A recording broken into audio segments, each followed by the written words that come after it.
Vai jūs zināt, kura šobrīd ir tā vienīgā valsts, kura bija izstājusies no Stambulas konvencijas? Atcerieties, bija tāda konvencija, kuru Latvija ratificēja 2023. gadā. Tā bija tieši tā konvencija, kur it kā tas mērķis ir ļoti cēls, tā kā vardarbība pret sievietēm, bet patiesībā tur zem tā visa bija daudzas citas interesantas lietas par tādiem sociālām dzimtēm, dzimumiem un visu to pārējo, bet ne par to.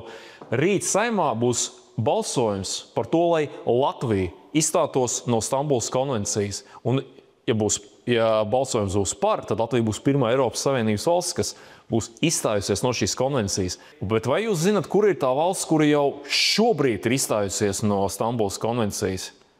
Tā ir pati Turcija.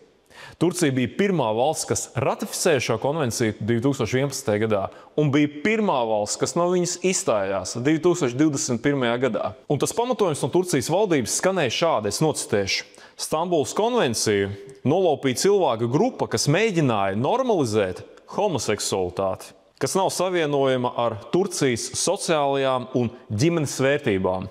Līdz ar to lēmums izstāties. Rīt būs ļoti interesants balsojums Saeimā.